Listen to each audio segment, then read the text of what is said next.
Praise the lord. దేవుని పరిశుద్ధ నామమునకు మహిమ కలుగునుగాక. ప్రతి వారము మనం ఒక్కొక్క జంతువు గురించి తెలుసుకుంటూ ఉన్నాము. మరి ఈ వారంలో గుర్రం కథ మనం వినబోతూ ఉన్నాము. గత వారంలో ఒంటి గురించి మనం తెలుసుకున్నాం. ఒంటి ఏ రీతిగా దేవునికి ఉపయోగకరంగా ఉంది అనేది తెలుసుకున్నాం. మరి ఈ వారంలో గుర్రం కథను మనం తెలుసుకున్నాం పిల్లలు. మరి గుర్రము మనిషికి ఏ విధంగా సహాయపడింది, గుర్రము దేవునికి ఏ విధంగా సహాయపడింది అనేది మనం చూద్దాం. మొట్టమొదటిగా యోబు గ్రంథం 39వ అధ్యాయము 19 నుండి 25 దాకా దేవుడు చెప్తున్నాడు గుర్రం గురించి. ఏం చెప్తున్నాడంటే, గుర్రము బలము గలదని, అందము కలదని, వేగంగా పరిగెత్తగలదని దేవుడు యోబుతోటి చెప్తున్నాడు గుర్రం గురించి. గుర్రం సందర్భం యోబును దేవుడు ఇద్దరు మాట్లాడుకుంటున్న సందర్భం ఇది. గుర్రము బలము గలది. మనం కూడా క్రైస్తవ జీవితంలో బలంగా ఉండాలి అని నేర్పిస్తున్నాడు దేవుడు. అందము కలది. మనం కూడా క్రైస్తవ జీవితంలో అందము కలిగి ఉండాలని, ఆత్మీయ అందాన్ని దేవుడు కోరుకుంటున్నాడు. తర్వాత మూడోదిగా చూస్తే వేగంగా పరిగెత్తేది గుర్రం అని దేవుడు యోబుతో చెప్తూ ఉన్నాడు. మనం కూడా ఆత్మీయ జీవితంలో వేగంగా పరిగెత్తేవారుగా మనం ఉండాలి. గుర్రము దాని జీవితంలో చాలా విషయాలు మనం నేర్చుకోవచ్చు. గుర్రము గురి యొద్దకు పరిగెత్తుంది. తర్వాత గుర్రము ఎప్పుడు మెలకు కలిగి ఉంటుంది, నిలబడే ఉంటుంది. అది పడుకోదు, ఎప్పుడు కూడా పడుకోదు. గుర్రం నిలబడే ఉంటుంది. మనం కూడా ఆత్మీయ జీవితంలో గురి యొద్దకు మనం పరిగెత్తాలి. మనము పడిపోకుండా నిలబడే వారంగా ఉండాలని గుర్రం గురించి దేవుడు ఈ రీతిగా సెలవిస్తూ ఉన్నాడు. తర్వాత గుర్రము మనిషికి ఏ విధంగా సహాయం చేసింది అనే విషయాన్ని మనం చూస్తే ఆదికాండము 47వ అధ్యాయంలో 16వ వచనంలో ఇలా రాస్తుంది. ఐగుప్తు దేశంలో గొప్ప కరువు వచ్చినప్పుడు, యోసేపు ప్రధానమంత్రిగా ఉన్నప్పుడు ఆ యోసేపు ఏం చేశాడంటే, వారికి ధాన్యం ఇవ్వాలంటే యోసేపు అన్నాడంట, మీ దగ్గర ఉన్న జంతువులు నాకు ఇవ్వండి, మీకు ధాన్యం ఇస్తాను అన్నాడంట. అప్పుడు యోసేపు ఏం చేశాడంటే, ఐగుప్తీల దగ్గర ఆ గుర్రాలన్నీ తీసుకొని వారికి ధాన్యాన్ని ఇచ్చినట్లుగా లేఖనంలో సెలవిస్తుంది. అంటే ఇక్కడ గుర్రం ఏం చేసిందంటే, ఆకలి తీర్చడానికి ఒక సహాయకరంగా అక్కడ మనం చూస్తాము. మనిషి ఆకలిని తీర్చిన గుర్రం. యోసేపు అయితే ఆ కరువు నుంచి తప్పించడానికి అమ్మివేయబడ్డాడు. ఈ గుర్రం అయితే ఆకలి తీర్చడానికి అమ్మివేయబడింది. అంటే పిల్లలు, మనము దేవుని ఆకలి తీర్చేవారిగా, నిరుపేదలైన వారి ఆకలి తీర్చేవారిగా ఉండాలని గుర్రము మనకు నేర్పిస్తున్నటువంటి పాఠం ఇది.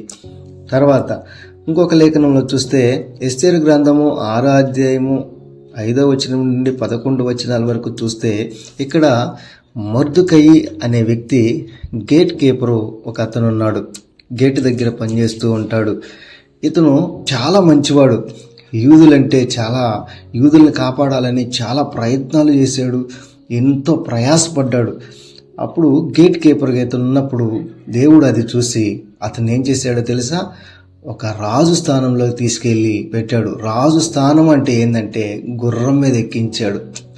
ఇక్కడ గుర్రం ఏం చేసిందంటే, ఎక్కడో అడుగంటిపోయిన జీవితాన్ని, విలువలేని జీవితం మొర్దుకై జీవిస్తున్నప్పుడు ఆ గుర్రం ఎక్కేసరికి ఆ మొర్దుకై స్టేటస్ మారిపోయింది, స్థితి మారిపోయింది. ఒక మనిషికి ఘనత తెచ్చిన గుర్రం అది. ఆ గుర్రాన్ని ఎక్కినప్పుడు మొర్దుకై అంట రాజులాగా గౌరవాలు అందుకున్నాడంట అక్కడ. అట్లాగే మనిషిని ఘనపరిచిన గుర్రం అని చెప్పుకోవచ్చు. మనం కూడా మన దేవుణ్ణి అలాంటి ఘనతలో, అలాంటి ఘనపరిచే విధంగా, ఆరాధించే వారంగా మనం ఉండాలని ఇక్కడ గుర్రము మనకు నేర్పిస్తుంది.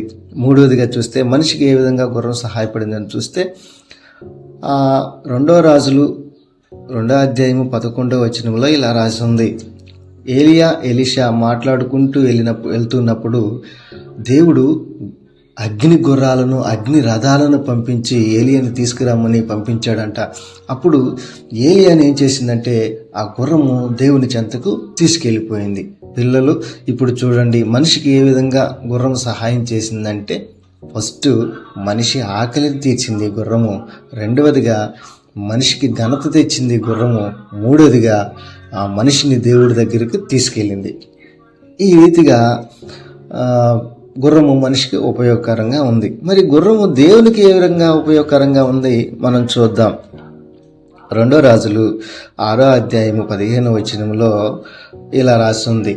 ఎలీషా ఒక రోజున నిద్రపోతున్నప్పుడు శత్రువులందరూ ఎలీషా చుట్టుముట్టినప్పుడు తన పనివాడు చూసి, యజమానుడా, మన చుట్టూ శత్రువులు ఉన్నారు, మనం చచ్చిపోతామని భయపడుతుంటే అప్పుడు ఎలీషా లేచి చూస్తే ఏమున్నాయో తెలుసా? అక్కడ ఎలీషాని రక్షించడానికంట దేవుడంట అగ్ని రథాలను, అగ్ని గుర్రాలను పంపించాడంట.